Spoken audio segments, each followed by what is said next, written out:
God, this game fucking sucks. Fuck Dark Souls 2.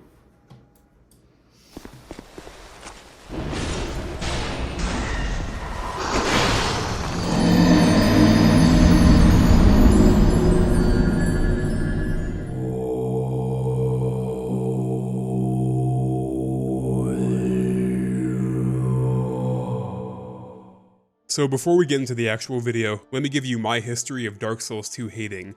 Because as much as it completely spits in the face of the title of this video, at the time I started replaying Dark Souls 2, I wasn't a full-blown Dark Souls 2 hater. However, I did hold the opinion that Scholar of the First Sin was worse than the original Dark Souls 2, which we'll get into. But there was a time, and that time was when I was like 16, and I used to get all my memes from Facebook groups. Now before you go making fun of me, I swear there was actually fire memes on Facebook before AI came out. Like there were genuinely some funny groups on there. But anyway, one of these groups was a Dark Souls meme group, and it was actually the people in this group that turned me from being a Dark Souls 2 is a good game, just the worst Souls game, to actively hating Dark Souls 2. The main reason for that was that the Dark Souls 2 fans in this group could basically only gas up their game by tearing down Dark Souls 3. Like, nobody ever talked about Dark Souls 2's merits in its own right. It was always, well, Dark Souls 3 is bad in this way, so how could it be better than 2? And the reason why the rage bait got to me so bad was because I hold a special place in my heart for Dark Souls 3. I don't necessarily think it's the best of the three, I would put Dark Souls 1 there, but it was the only Souls game before Elden Ring where I actually played it at a time where there was an active community. I used to spend hours just PvPing at Irithyll, like it was so fun.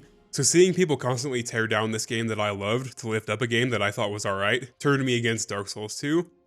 I thought that shit was trash. Bad hitboxes, clunky gameplay, horrible art style, not even made by Miyazaki, like I was all in on hating this game. Then, I grew up, and I stopped using Facebook groups, and eventually I replayed Dark Souls 2, and circled back around to the opinion that it's a fine game, it's just worse than the other two. But where did my opinion that Scholar of the First Sin, a kind of remaster/remake of the original, was worse than the original come from? Well, you see, I had not played the original Dark Souls 2 since like 2015. For reference, what got me into this series was that when Bloodborne came out, I thought that shit looked so insanely sick, but I didn't have a PS4, so I got Dark Souls 1 instead, and at that point it was over for me. But I had not played the original Dark Souls 2 since like 2015 or 2016, so when I ended up playing Scholar for the first time in probably 2020, I was like, wow, I don't remember the enemy spam in this game being so bad. That was really the core of why I thought Scholar ruined the game, enemy spam. Keep that in mind. So what is this video? Well, mainly I just wanted to talk about Dark Souls 2 because I do think it's a very interesting game, but also I want to address that idea I had that Scholar was worse than the original. So what I did was play through both games back to back, then come right here to this here Google Doc to spit out my thoughts. Let's get into it. So I don't really know where to start. First, let me just review Dark Souls 2 generally. Let's start with something simple, the visuals. Dark Souls 2 is not an ugly game. It's actually a very pretty game. Dark Souls 1, now that's an ugly game. Disgusting, but it also looks really good. Make sense? No? Well, Dark Souls 1 is ugly and grimy and gross. Your character looks like a piece of beef jerky, and every character that's not covered head to toe in armor is some kind of weird freak. Even some of the ones in armor are weird freaks. The Undead Burg is super rundown, Darkroot Garden is actually kind of pretty, Blighttown is horrifically ugly, but all of this serves a purpose. That purpose is that when you reach Anor Londo, you have this moment of realizing that there's actually beauty in this world. There is something good in this world, Anor Londo, the city of the gods, and it's so stunning to look at. But actually, it's an illusion. Those giant glorious knights you saw weren't real, neither were the great warriors you just fought or the beautiful princess who just gave you her favor. Anor Londo, just like everything else in Dark Souls 1, is a dark, deserted ruin, and that is powerful. Dark Souls 2 doesn't have this same moment, but it's not necessarily a bad thing. Of course, the graphics aren't that great. Honestly, none of FromSoft's games have great graphics, but the art style is very vibrant. I've always thought it's kind of anime-y. Majula is easily one of the most beautiful areas in any FromSoft game. Same with Hyde's Tower, Frozen Ilium Lois, Dragon Lake Castle, all look very pretty. Much prettier than anything in Dark Souls 1. Oh man, even the areas that are supposed to be ugly like Harvest Valley, a valley flooded with poison and infested with dark sorcerers, is kind of pretty in a way. It's not at all a bad thing, it's just not very Dark Souls to me. Let's look at Dark Souls 3, which has better graphics than both 1 and 2 just due to the fact it came out on a newer console. But Dark Souls 3 doesn't quite have as unique of a visual style as 1 does. In fact, if you look at Dark Souls 3, then look at Sekiro and Elden Ring, they all kind of have the same visual style. And that style is dark fantasy. It's still very dark and grimy, but also has an element of beauty to it. So we can't really say that Dark Souls 3 has the same art style as DS1 does, but what it does have is very similar vibes. Basically, Dark Souls 3 is about how Miyazaki doesn't want to make these fuck-ass games anymore, so stop asking him to. If you don't know the story of Dark Souls, each one takes place in a dying or already dead society, and you're given the choice of restarting it or letting it die, which is a choice that doesn't matter in the end because eventually it'll restart anyway. Dark Souls 3 takes place after so many of these cycles that the world has started reusing ideas. You see so many characters and places come back from Dark Souls 1, but they're like, nah, it's Irithyll, not Anor Londo, or what do you mean Patches is the exact same guy from the first game? The people in Dark Souls 3 don't know that they're literally at the end of the world, reliving past events because every other possible thing has happened. The cycle cannot go on, the world is crashing in on itself in Dark Souls 3, and all you can really do is watch. It's super bleak, and the visuals go along with this really well. It's not just about how the bosses or areas look, it's about how they match the tone of the game and series, which in every case is very bleak and hopeless. Dark Souls 2's visuals are not bleak and hopeless. They make you think, wow, maybe this world isn't so bad. Maybe I should save it, which is not the point of Dark Souls. Now, in all fairness, unlike 1 and 3, Dark Souls 2's failing society is a little less on the fallen side. Like, they still have a sitting ruler, although the entire realm has fallen to shit. Although she is kind of the villain of the game. A game that does have that message and also has beautiful fantasy visuals is Elden Ring. The difference being that the point of that game is that the world deserves to be saved. All of the endings of Elden Ring are you repairing the world in some way, changing it in either a way that you think will make it better or a way that will make it much worse if you're evil. Dark Souls as a series is not about that. You can't fix this world, it's rotten to the core. Also, sorry if I'm referencing a bunch of Dark Souls lore without explaining it, but I'm not going to explain it. Go watch a VaatiVidya video. I did not know there was VaatiVidya drama law. VaatiVidya has been misleading and leeching off of the FromSoft fandom for years, but his Elden Ring content is probably his. By the way, no shade to the three fingers, I just thought it was funny. But in the world of Dark Souls, these crazy fantasy kingdoms with giant knights and cool monsters are 100% of the time destined to fall because the first lords of the world, specifically one Lord Gwyn, decided that they needed to lord over the humans, who unlike the lords, who are beings born of fire, humans are born of darkness. So to make sure that the gods control the world forever, he placed a curse on humans to contain their darkness. The problem is that the first flame, which he used to make this curse, will always eventually sputter out, and then when the darkness comes back because of that curse, humans, the pawns of these societies, become mindless zombies and your entire world falls apart. The only solution is to burn extraordinarily powerful beings in the first flame, which makes it turn back on for a while, until eventually the same thing happens and you need someone else to go burn themselves in the fire. Dark Souls 1 and 3 make you understand very well that this world sucks ass and it will always suck ass, so there's no point in trying to extend the ass sucking. Just let it end and hope that the next time the first flame starts up, it'll go better, which it never does because of that fucking dark sign Gwyn put on humans. Dark Souls 2 does not make you understand this. In fact, the ending where you link the flame doesn't even show you burning alive, which we know happens to you right after that. You just sit on the throne and the doors of the kiln shut. All in all, I know I was supposed to be talking about the visuals, so let me conclude my thoughts on that instead of going off on more tangents. I think this game looks really good, it has a great visual style for a fantasy video game, but not for a Dark Souls game.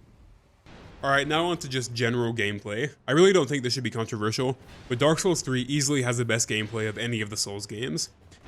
Just the fact alone that it came out post Bloodborne, which was so vastly better than Dark Souls 1, 2, and Demon's Souls, gives it a huge advantage. So the real question then is which has better gameplay, Dark Souls 1 or 2, and I think it's a toss-up. It's a toss-up between Dark Souls 1 feeling better and Dark Souls 2 being better. The gameplay of Dark Souls 2 is just mechanically better than Dark Souls 1. We forget this in our modern post-Bloodborne society, but in Dark Souls 1 you could only roll in 4 directions. Then they expanded that to 8 in Dark Souls 2, and it's already way better. I think the core of any Souls-like is its rolling and dodging system, and that alone being improved in the second game makes it mechanically much better than the first. But in my opinion, it doesn't exactly feel better, and this is for a lot of reasons. First of all, I just think Dark Souls 2's gameplay feels clunky. The animations look clunky, many weapons feel weightless, the hitboxes are way more obviously bad than they were in Dark Souls 1, like it all gives you the impression that this game has much worse gameplay than Dark Souls 1. But I think the biggest way to disprove that is by comparing the PvP, which I think is really the biggest expression of skill in any of these games. Dark Souls 1 PvP is so insanely bad that I don't know how people ever tolerated it. Basically, what DS1 PvP boils down to is who can surpass a 90-degree angle on their enemy, which will allow them to hit a backstab on them.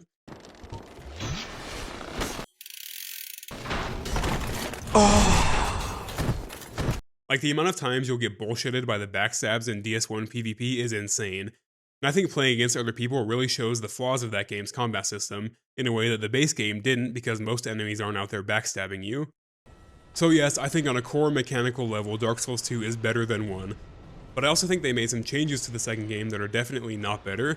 The biggest part of Dark Souls 2 that everybody loves to shit on is the skill adaptability, and it's very fair to do so. It's such a shitty idea, which is why they dropped it in every game that came after. Basically, what adaptability does is control a stat called agility, which gives you more iframes per roll. Alone, that's a bad idea. But the thing that makes so many people who played other Souls games first hate this is that you start off with significantly less iframes than you did in Dark Souls 1. Now, you can get these iframes back by leveling adaptability, but if you don't know that, which is not like the game tells you what each stat does, you can get a hint, but it really doesn't tell you much. You end up with your rolls feeling horrible the entire game. Now, for people who know about adaptability, it's basically a nothing mechanic. Your first like 20 levels get pumped into ADP and then you never have to worry about it again. 20 levels, by the way, is nothing in DS2's early game. You'll easily be level 100 by the mid-game. But like I said, for new players, or especially people coming from Dark Souls 1 or 3, this makes the game so unbearably bad it's crazy. So if you don't know, you're probably asking, how do iframes work in the other games? In the other games, how many iframes you have is based on how heavy your equip load is. It's actually not a huge difference, but the lighter your weight is, the faster your rolls are, meaning that not only do you get more iframes, but more of your roll is covered due to how much shorter it is. In Dark Souls 2, those two mechanics were separated. Your roll speed and distance are still tied to equip load like the first game, but now your iframes are tied to ADP. This could be kinda cool, like it could allow you to really pump ADP on a character with a heavy equip load, then be able to fat roll through attacks left and right, but in practice it doesn't work like that. That's because, like I said, you start out with less iframes than you had in the first game, and by pumping the stat you really only get maybe slightly more than you had in Dark Souls 1. Now honestly, some people like ADP, and to them, that's fair, but I think it's a stupid mechanic. Beyond this section, I won't really spend much time on it because, like I said, it really only matters for new players. Going into my replays, I already knew to pump ADP right off the bat, so it had almost no effect on me. Another change I'm really not a fan of is how Estus works in Dark Souls 2. Unlike every other Souls game, Estus flasks heal you over time, a pretty short amount of time, but still they don't give you that instant healing like they did in the other games. Now this could just be the devs saying get good scrub because it does make the game harder, but personally I don't like this change. I think that getting Estus off right before a boss hits you and barely surviving is one of the most butthole clenching moments in any Souls game. But in Dark Souls 2 that moment isn't possible because the boss will just kill you. Not necessarily a bad change, just not one that I really like. I think my dislike of it is compounded by the fact that you also couldn't fully move yet when you heal in Dark Souls 2. In Dark Souls 1 you stop right in your tracks to take a drink, while in DS2 you can walk around while your character gets out the flask but stop when they drink, and in the third game you can finally fully move around. Again, I won't shit on this because it is slightly better than Dark Souls 1, but I think not being able to move and having the Estus slow heal you is a bad combination. I think it's an especially weird choice because DS2 also has life gems which also heal you slow over time. I think it would have made a lot more sense to have Estus flasks give you instant healing while the life gems heal you over time, but what do I know? We're going to get more into the enemies and bosses later, but let me make a general statement for now. I think generally, the areas in Dark Souls 2 and the enemies within them can be pretty difficult, but the bosses at the end of them are all pretty easy. I think this is why the DLCs of this game are so highly regarded, because the bosses in the DLCs are actually really hard and what you'd expect from a Souls game. Now of course not every boss is easy, like I've always thought Looking Glass Knight was a fun challenge along with being one of my favorite bosses, and I think Smelter Demon, especially because of when you fight him, is probably the hardest boss in the base game, but by and large these bosses are easy. The catch is that damn near every boss in Dark Souls 2 has the most diabolical run back, which is actually super funny I think. I made a video about Hollow Knight Silksong a while ago, and in that video I mentioned how you need to strike a balance when it comes to boss runbacks. That balance should be somewhere between Dark Souls 2, where every boss has 50 enemies guarding them, and Elden Ring where you get a checkpoint basically right outside the door. I think the key way to achieve that balance is to not have crazy runbacks on your hardest bosses, which Dark Souls 2 inadvertently does by having mostly easy bosses, but holy fuck man, some of these runbacks. Like, for example, the runback to Old Iron King, or the Rotten, or Demon of Song. Or even when the runback isn't that long in distance, like with Looking Glass Knight or Vendrick, there's still 43 enemies in your way. The DLC, especially Old Iron King, introduces far and away the craziest runbacks I've ever seen. The only redeeming factor about them is that both bosses with runbacks are optional, but like Blue Smelter Demon's runback is notoriously bad, but the runback I never hear people mention is Sir Alone's. Holy fuck dude, what were they thinking with this one, especially because he's not at all an easy boss. Furthermore, and this is also really funny, unlike Dark Souls 1 and 3, you can be staggered out of entering fog walls, which means you can't just sprint past the enemies, you actually have to fight them. There's a catch to this. The way that Dark Souls 2 can justify this is that if you kill an enemy enough times, they stop spawning. So if you really are getting diffed by a boss like Looking Glass Knight for example, and each time you run back to him you kill the chest knights outside of his arena, eventually they'll stop showing up, which is cool. The threshold is 12 times, which for a really hard boss in a Souls game you can easily reach. So you just have to suffer through 12 crazy runbacks until you can finally just go fight the boss in peace and with your healing intact. Just like everything in Dark Souls 2, I can't say that it's like a bad thing, it's just part of the game that you either love or hate. Me personally, I actually thought it was kind of refreshing because modern Souls-likes are allergic to giving you runbacks. Another change from the first game is weapon durability, and I think you often hear durability in Dark Souls 2 discussed in a similar way to adaptability. People hate that shit, but I think it actually plays a really similar role in the overall game that durability did in Dark Souls 1. Let me explain. So Dark Souls 1 had a very traditional durability system, like you had a sword or whatever that had 400 durability that went down over time, and when it finally broke you had to either go to a blacksmith or fix it yourself. It was only ever really a minor annoyance, like I genuinely think I've never repaired a weapon in Dark Souls 1 more than like twice per playthrough. Now on the surface, Dark Souls 2's durability system is significantly more present. Now weapons have like 45 durability, meaning they can break super frequently, but the trade-off is that their durability refreshes when you rest at a bonfire. Very often in Dark Souls 2, you'll get the warning that your weapon is about to break, but almost never will it actually break. That's why they play a similar role. Like the only time you should ever really have equipment break in Dark Souls 2 is when you get hit by corrosion. Other than that, they really space out the bonfires just the exact amount to make you nervous that your weapon might break, but then it never actually does. The weird thing is they dropped this system for Bloodborne instead going back to Dark Souls 1's system, which makes some kind of sense. I mean, Miyazaki after all didn't make this game, but then they brought it back, although in a very neutered form for Dark Souls 3, then removed it entirely in Elden Ring. Honestly, I don't hate it, it's fine. Like I said, it ends up playing a very little role in your overall playthrough if you're not a loser. Now let's talk about the enemies, and this section is probably going to feel even more fence-sittery than the last ones because, I don't know man. So here's the thing, when you compare the enemies of Dark Souls 2 to the first game, they're about equal in terms of design at least. Like I'll give you that Dark Souls 2 never manages to match the insanity that is the entirety of Izalith in Dark Souls 1, but it does have some really cool designs in it. However, when you compare it to Dark Souls 3, I don't think it holds a candle. That game has some weird freaks in it, man, and I think that's a good thing. But truly, both Dark Souls 1 and 2 are filled with a shitload of zombies, knights, and zombie knights, with the outliers usually being demons, dragons, or another fantasy creature. Let me say this, I like a lot of Dark Souls 2's weirder enemies, like the hippo-like ogres or the elephant knights. They're just so goofy looking. I also like these weird monsters that you find in the sewer in the base game, but don't for some reason in Scholar. But anyway, the only place where I think DS2 falls short of the first game is when it tries to have its own equivalents to the first game's enemies. The worst example being the Hyde Knights and Royal Guards, which both serve a very similar role to the Black Knights of Dark Souls 1, Hyde Knights in particular. Black Knights in Dark Souls 1, at least until you reach the very last area, are these disproportionately hard enemies for where they show up, that don't attack you unless you get too close and always drop good loot if you do kill them. You don't know what the hell these things are or why they're standing around until the very end of the game, when you learn their armor was scorched black when their lord and god burned himself alive in the first flame to keep it going a little longer. So that's why they just stand around all day doing nothing until someone actively bothers them. Their lives are pointless, their god is dead, now they're just waiting for a strong enough warrior to give them an honorable death. Hyde Knights are Dark Souls 2's version of them. You find them slumped against various trees, benches, and walls in the early game. They don't attack you unless you attack them, and they have no interest in the goings-on of the world around them. So why are these knights just laying around doing nothing? Well, there is a reason. It's just nowhere near as impactful as the Black Knights, I think. Their home was destroyed. Hyde's Tower of Flame is a sunken ruin, and these guys are refugees. Without their home, the place where they've likely spent their entire lives training with their brothers, they just lay around waiting for something stupid enough to pick a fight with them, and maybe it'll even kill them. It's not at all a bad story, in fact it's really good visual storytelling. There's just not that element of mystery to them like there was with Black Knights.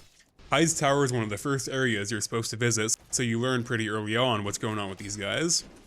The Royal Guard, or just Knights of Vendrick, aren't exactly like Black Knights in gameplay purpose, but particularly in Scholar, you'll find them standing around important artifacts related to their king, guarding them against the undead and bandits around. In that way, they're a lot like Black Knights. When you find King Vendrick, you find that he's gone hollow, a giant shambling husk of the great king he was, but these knights still guard him and his relics because it's all they have left of him. It's also a good story, just again, not as good as the Black Knights. Other than that, there are some cool enemies here and there. I think the Old Iron King DLC has some really cool ideas, like the enemy that spews lava out of holes in its armor every couple seconds. Super unique. I also love the Turtle Knights and the Giants being piloted by little dark wizards in the Harvest Valley. Now, from a gameplay standpoint, the biggest problem with the enemies in Dark Souls 2 is just how many this game likes to throw at you at once. You're consistently faced down with 5+ enemies at a time, and unlike how these things usually go, they're not like rats or whatever. Like take, for example, the Chest Knights outside Looking Glass Knight. If you don't know that they're here, you'll instantly trigger the aggro of all of them at once, which leads to you getting jumped and killed for a mistake you didn't know you were making.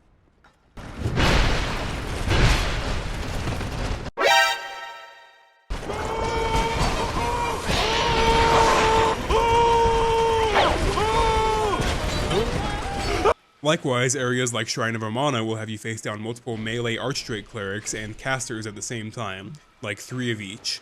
You will also fight 3 of Vendrick's knights at once, 4 to 5 alone knights, like 3 of these fire guys in a lava armor, and so on. It's excessive, and while a lot of these can be solved by just being careful or luring enemies away from the crowds, some of them can't.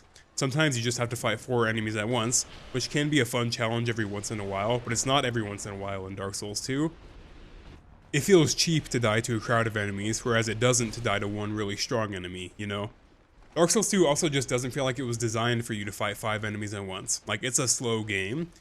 Even with a good amount of ADP, a low equip load, and a small weapon, your character is just kinda sluggish in Dark Souls 2, which does not lend itself to dodging around the attacks of multiple enemies at the same time.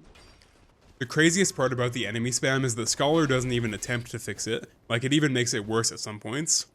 Hyde's Tower of Flame in Scholar is now riddled with Hyde Knights who don't attack you until after you kill the first boss of the area, Dragon Rider. You then have to deal with both the giant Ancient Knights in the area, which there were already many of, but now Hyde Knights on top of them, making nearly every fight in the area after the boss at least a 2v1. And like, it doesn't even make sense for the Hyde Knights to attack you, right? Because my impression was always that Queen Nashandra destroyed Hyde Tower, or at least is an unwelcome pillager of its ruins with her Ancient Knights and Dragon Rider, so why would the Hyde Knights attack you after you kill him? Furthermore, why the fuck are there Hyde Knights at Hyde's Tower anyway? You might say, it's Hyde's Tower of Flame, there's gonna be Hyde Knights inside. But actually, let's just save this part for the part about Scholar. All in all, I think that the amount of enemies this game throws at you is bad design. Better design would be to throw fewer, more challenging enemies your way, rather than trying to overwhelm you with many less challenging enemies. Simply for the reason that fighting fewer enemies in these games is more fun, in my opinion of course. Now onto the bosses, which actually share something in common with the enemies of Dark Souls 2, that being that there are way too many of them. We truly do not need a boss for every area, guys. If you don't have a good idea for a boss, you just don't need to put one there. What a concept. Dark Souls 1 has 22 bosses in its base game, Dark Souls 3 has 19, Dark Souls 2 has 32 bosses in it. What the fuck, man? Now, I'd be singing a different tune if they were all good, or even a majority of them were good, but no, not even close. So many bosses in this game are just filler, literally just put there to fill space between 2 levels. They don't look cool, they're not hard, and the game would have been just as good or better without them. The worst example of this is of course Royal Rat Authority and Vanguard, 2 god-awful bosses that also kind of come out of nowhere, but there are many more. You see, Dark Souls 2 is pretty non-linear at the start. It's actually one of the coolest parts about the game to me. It kind of reverses the game structure of Dark Souls 1, which started off somewhat linear, then became more open as you go on. At the start of the game, you can go in any of like 5 directions, your goal being to collect 4 Lord Souls, which you can find at the end of any of these 5 directions. Now, I'm not going to sit here and say you're really meant to go in any direction at the start. You're very clearly supposed to go to the Forest of Fallen Giants, which will then take you to Old Bastille and leave Lost Sinner as your first major boss. But if you want to struggle, you can go any of the other directions. They offer you that possibility. Forest of Fallen Giants has 2 bosses in it, the Last Giant and the Pursuer. I think these 2 are nearly perfect as a tutorial boss, and then your first actual challenge. Last Giant is a cakewalk for anybody who's already decent at the game or these type of games, but if you're not, he's just hard enough to get you up to speed. Pursuer then tests how good you really are, even possibly making you go crawl back to Majula to take the back route to Lost Bastille, which takes you to Hyde's Tower and No Man's Wharf. Now I will say this, I don't think you can call Dragon Rider and Flexile Sentry filler bosses. Do they get reused as common enemies down the line? Yes. However, I think they're a little like this game's Taurus and Capra demons, where when you first fight them, you're supposed to be like, wow, that was kind of tough. Then when you fight them again, you're like, damn, I struggled with that thing. With that being said, if you go to Lost Bastille the back way, you're in for 3 bosses that get reused in a row. Dragon Rider, Flexile Sentry, and Ruin Sentinels, all of which later become common enemies. Crazy 3-boss streak to start the game on. Pursuer and Giant are much better. But either way, all of these bosses feel pretty necessary to the game. It's when you start branching off into the other routes that you start to see the bloat. Covetous Demon, waste of a boss, why is he even here? Royal Rat Vanguard, what the hell even was that? Prowling Magus and the Congregation, maybe the stupidest boss in any Souls game. And then after that, it just keeps going. Like when you get to Castle Drangleic, after a long section you fight the twin Dragon Riders, then about 5 minutes later, Looking Glass Knight. Why are they even here? Why couldn't Looking Glass Knight just be the area boss? Or take Aldia's Keep, an interesting area that tries to be this game's Duke's Archives. It even ends with a dragon boss fight, a dragon which then becomes a common enemy in the next fucking area. What the hell was the point of making that a boss when I get to fight 3 of them in the next area? And then the bosses that aren't explicit filler, you're kinda like, after fighting them. Like Najka, for example, very clearly derivative of Quelaag from the first game, but with none of the story or aura of that character. Now let's not rewrite history here. Dark Souls 1 had filler bosses too, like literally all of the bosses leading up to Bed of Chaos. Ceaseless Discharge, Fire Sage Demon, and Centipede Demon back to back. God damn. I mean, I don't know, maybe the point was to make it more immersive by making you feel like you actually were in hell. Anyway, ignoring Izalith, which is the worst area in that game, the only real filler bosses in the first game would be like Pinwheel and Moonlight Butterfly, one of which is optional and one of which is only filler if you don't fight him early on. Pinwheel is actually kinda clever, because he's meant to be able to be beaten by early game players who are willing to get shit on in the catacombs to reach him, and get rewarded by being able to get 20 flasks from bonfires, which is an insane early game buff. Anyway, the point is that this game just has way too many bosses. They clean up their act a little bit for the DLCs, there's way less filler at least, although there still are some weird boss placements. Like for example, you fight Alana right before you fight Sin, like literally in the next room, but at least both of those bosses are cool. Frozen Ilium Lois does have a filler boss. You fight a giant cat named Ava early on, which is actually kind of a cool boss because you can choose to fight it the second you enter the DLC. It's just invisible, becoming visible after you explore the first area. And then later, after easily the worst area in any Souls game, maybe any game period, I don't know, you get to fight 2 of them at once. This DLC was the last that they made though, so maybe the devs just wanted to move on at that point and said, fuck it, just throw 2 of them at him. One very strong point about Dark Souls 2 though is the weapons and spells. I do think that they're a big improvement over Dark Souls 1 for a number of reasons. The biggest reason though is that you actually get to use multiple different weapons per playthrough if you want. This game is stupid generous with the upgrade materials. Similarly, the cool and unique weapons, like particularly boss weapons, are way easier to get than they were in Dark Souls 1. If you don't know, to get boss weapons in Dark Souls 1, you first need to level up a normal weapon of the same type as the boss weapon you want, so like a short sword for Quelaag's sick-ass fire sword, to +10. You then take that normal weapon and the boss soul to the giant blacksmith in Anor Londo and he will make the boss weapon for you, which you now need to use Demon Titanite to upgrade. Now how do you get Demon Titanite? Well, by killing Titanite demons, of course, which aren't super hard enemies but they can catch you lacking. They also don't respawn, so you can't farm Demon Titanite. The result of all this and how much more scarce Titanite chunks and slabs were in that game means that realistically you had to choose 1 or 2 weapons and stick with those until the next new game cycle. In Dark Souls 2, if you want a boss weapon, in the early game you can go to Strayed, who you find in Lost Bastille. Then for later boss souls you need to free the bird lady, Ornifex. To upgrade these fancy weapons you use dragon scales, which you don't actually need to kill dragons to get, you just find them laying around, all over the place. Same thing with Titanite chunks and slabs. There is no shortage of materials laying around. I actually really like this. Every Dark Souls game has a shitload of really cool weapons in it, but in the first game you only got to use a lot of them if you started New Game Plus or started a new character.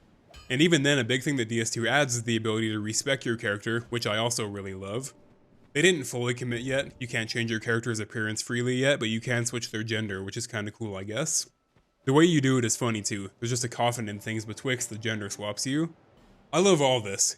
It gives you so much freedom to experiment with new and cool weapons that you find along the way. Unlike the first game where if you found a cool dex weapon but were a strength build, you just have to start a new character, buddy. So you remember how I mentioned that enemies in Dark Souls 2 stop spawning after enough times of you killing them? Well, if you really were trying to farm a certain set of armor from a certain enemy for no particular reason, then what you can do is use a bonfire aesthetic, which moves the area up to the next new game level, also respawning all of the enemies and boss. Kinda. You can use it on the wrong bonfire and completely waste it, but as long as you don't do that, this is another really great feature. So one thing they changed about magic in this game is that you can find and attune multiple copies of each spell, which gives you more uses of that spell, along with the higher attunement doing the same thing on a much smaller scale. This is unlike Dark Souls 1, where you just get what you get and you don't throw a fit. Now at first this seems like a really stupid mechanic because it makes spells like Soul Spear and Crystal Soul Spear, the flesh and blood of any sorcerer build, completely useless when you first get them. Like what the fuck am I gonna do with 3 Crystal Soul Spears? Well, the answer is kill Duke Steer Freya like 7 times to get 20 Crystal Soul Spears, which is enough to kill any enemy and honestly most bosses. And even if it's not enough, DS2 gives you items that restore your spell uses, which is super based. Now of course the Dark Souls 3 way is still the best, which gives you a mana bar, but DS2 is still a big step above Dark Souls 1 in this regard. Now of course farming Duke Steer Freya up to like New Game plus 7 seems like it would suck major ass, but it's honestly not that bad. She's a super easy boss when you learn her patterns. Overall, I love the freedom that bonfire aesthetics offer you. Like you can just fight the same boss 5 times if you want the reward, or maybe you just like the boss. It's really sick. Alright, now onto the story. So first of all, every Dark Souls game has the same basic story structure. So what really matters is the surrounding world and characters within it, and I think that Dark Souls 2's is pretty good. The first game will always have my favorite lore, and I think the third does have some really cool stuff in it. Particularly the final boss and the overall theme of the world just being too damn old. But overall, I'd say Dark Souls 2 has better lore than 3 does. One thing that DS2 does super differently from the first game is that it's a lot more explicit with some of the story. Especially when you get the Ashen Heart and literally go to the past to see what happened. But it's also that aspect that makes the story of Dark Souls 2 so good, particularly everything involving Vendrick. You're supposed to see him at first as this game's Gwyn, until you realize that unlike him, Vendrick is both human and a decent person. Kinda. Well, a decent ruler anyway. Maybe. You see, the cool part about Vendrick is that he did exactly what you do in the first half of the game, and what you did in the second half of the first game. That is, collect the 4 great souls in the world, which originated back with the 4 kings, Nido, Witch of Izalith, and Seath, but have been passed down through generations of the world, rebooting into new, but similar incarnations. Vendrick collected these souls for himself, but he never linked the fire, which could be due to a couple reasons. One might just be that the world hadn't fully gone to shit yet, so he might have just been waiting until it did. The other is his wife, which is his other big mistake. Nishandra is a being of darkness, like Manus from the first game. She's actually a fragment of his soul. Manus was probably the furtive pygmy, but was turned into a giant raging beast that destroyed an entire civilization by some sorcerers and a serpent. Nishandra embodies that part of Manus, although she's much more cunning than he was. She just wants to burn down the world of light that Vendrick has made. The problem is that she's a baddie, so Vendrick marries her and makes her the land's queen. So it could have been her that stopped Vendrick from linking the flame, who knows. But at some point our man went across the sea and slaughtered a bunch of giants, in the process creating golems, which are really cool. But then the giants strike back, and this is probably the coolest piece of lore. Vendrick was losing bad until you, the player, show up from the future to kill the Giant King and stop the invasion. This one knight ends up getting the credit for it, and to be fair you can summon him for the fight, but it was absolutely you who gets the job done, which I love. Anyway, eventually due to his wife or his own reluctance to link the flame, the world fell apart as it always does, and Vendrick himself went hollow. Now it's kinda unclear how the Lord Souls ended up where they are in this game. I definitely don't get the impression that any of the Lords came from after the time that Vendrick turned hollow, like he's literally called the Old Iron King. I don't know, maybe Vendrick did what Gwyn did and split the soul among some of his allies. That would make sense for the Old Iron King and Duke Steer Freya at least. The Old Iron King gave Vendrick some of his robot knights, at least in the original, they removed that in Scholar, and Freya was an experiment by his brother Aldia. Now how the Rotten and Lost Sinner got theirs, I don't know. I think it could be possible that they're someone from the other 2 DLCs, as Lost Sinner does have a Chaos bug crawl into her face, which we know that the Chaos was under Ilium Lois. And Sin did destroy the Sunken King's kingdom with poison, so maybe he became the Rotten. It's just not clear to me anyway why Vendrick would give those 2 great souls.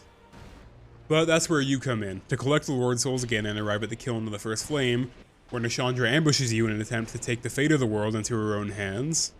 It's such a different story than Dark Souls 1, where the world was well and truly finished and the only thing driving you to link the flame at all was that you really had nothing else to do.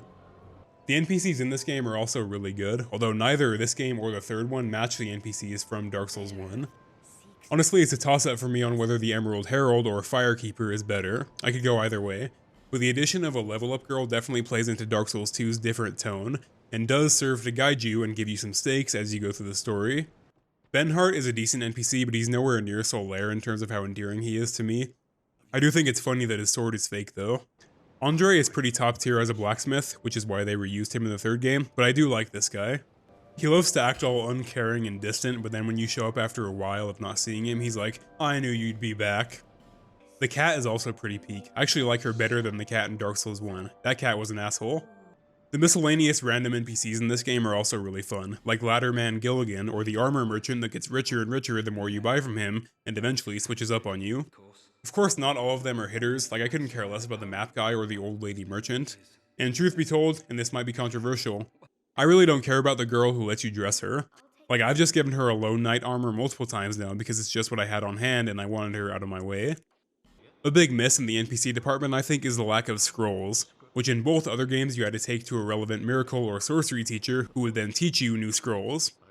You just find them or buy them off people in this game, and I think that sucks. Of course, Big Hat Logan from the first game is the GOAT, but I also think Dark Souls 3 spell merchants are really fun and endearing. Now the big question, Aldia or the serpents from the first game? Aldia is easily my favorite character in Dark Souls 2. First of all, his voice acting is just so good. This curse. Then accept the fate of your ilk and face the trials that await you.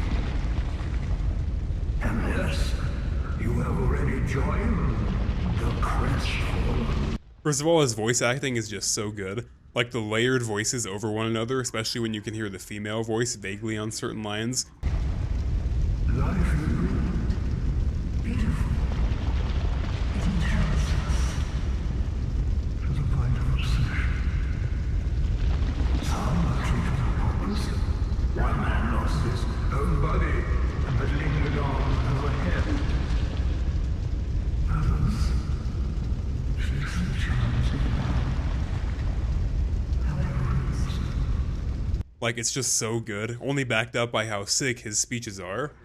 It's also just so great to have a bonfire blow up right in your face after beating a boss, then it just turns out to be this giant tree guy who's actually Vendrick's brother.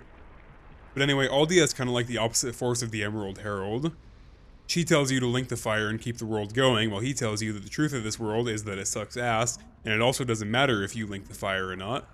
In Scholar, you can even get a new ending where you don't really break the cycle, because the cycle can be broken, but your character removes themselves from it.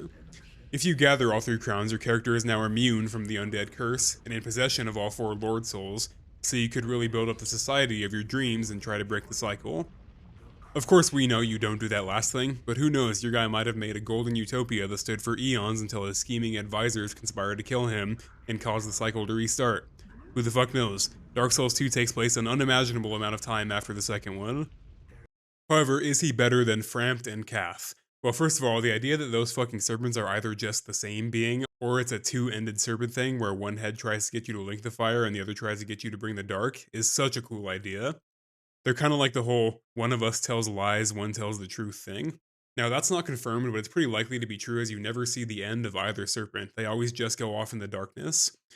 They could also just be the same serpent, but either way, I just really wish they had explained those fuckers more in the following games.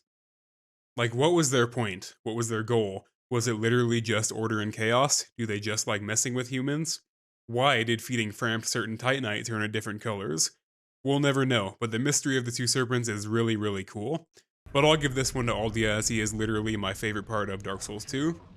Now, when it comes to Dark Souls DLCs, many people think that Dark Souls 2's DLCs are the best of the 3 games, but I'd pick Ringed City as the best any day. That DLC is just on its own level.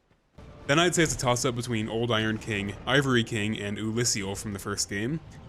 I think all of these DLCs are amazing. Old Iron King probably has the best boss in Dark Souls 2, and Ilium Lois has one of the coolest boss fights in any of the games with its final boss.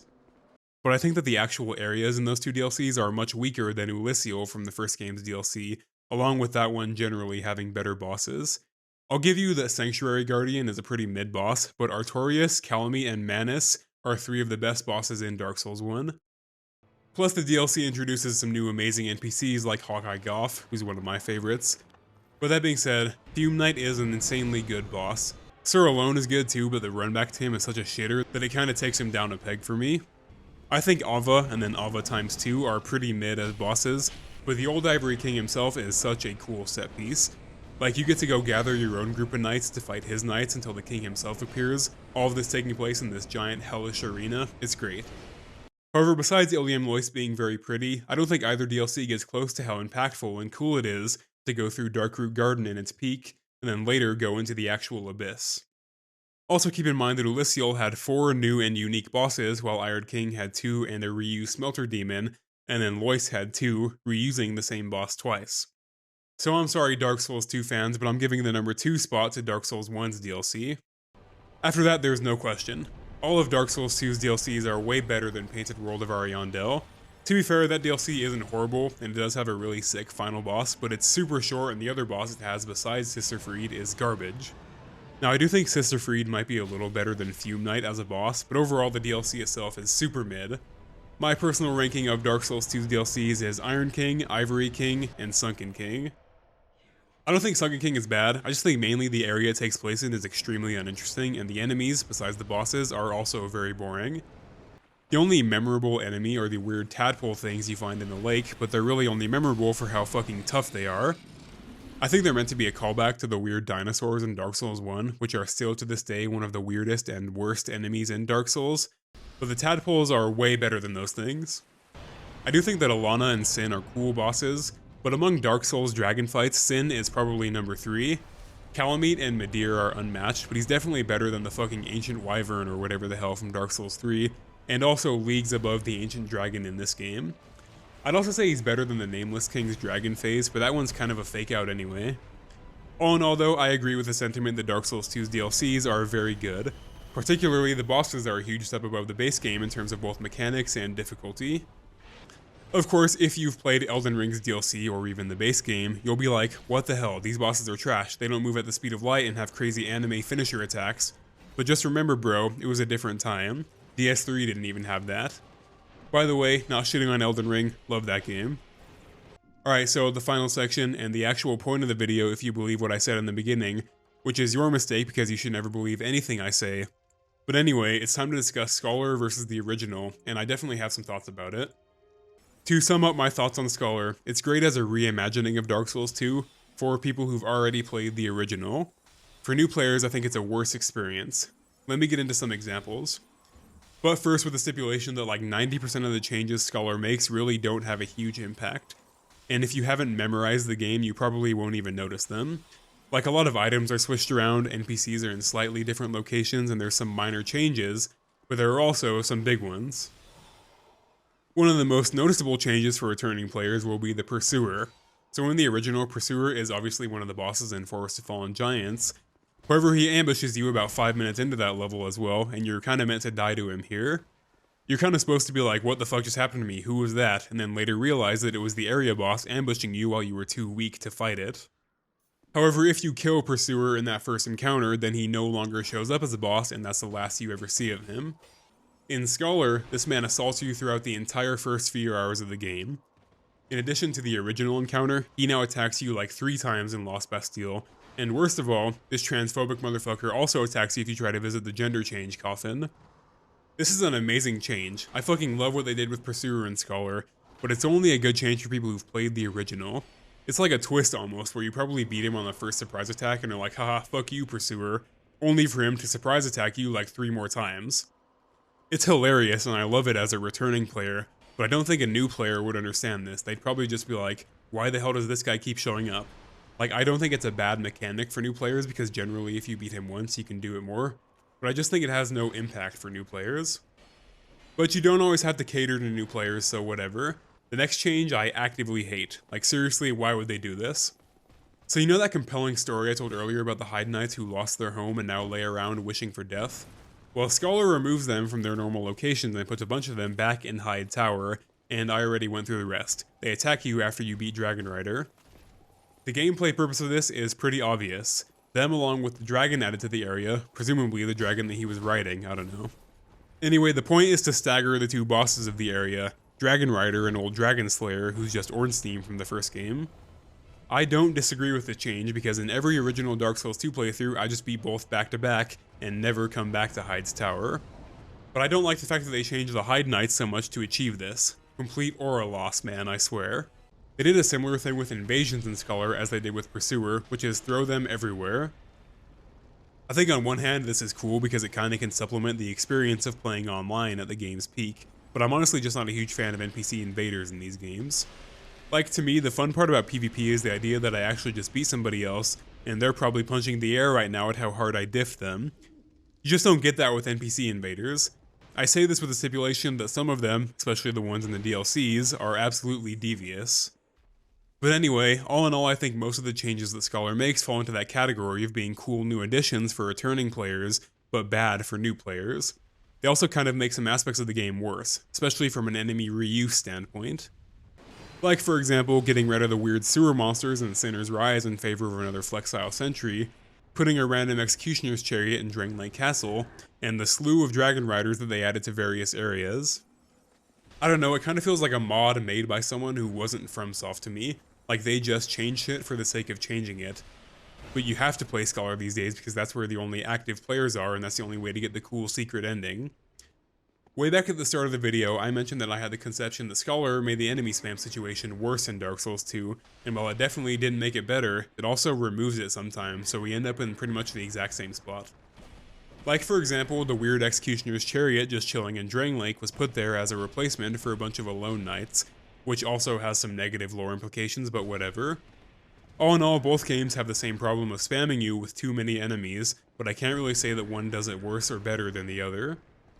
Alright, this video was a very long way of saying Dark Souls 2 has problems. However, I would consider myself a reformed Dark Souls 2 hater now. I actually had a lot of fun with these playthroughs. There was a time when I would have said that Dark Souls 2 did nothing better than the first or third games, but I think I've come around on that. Now, it's not the best in the series, not even close, but it is a good game. Thank you all so much for watching.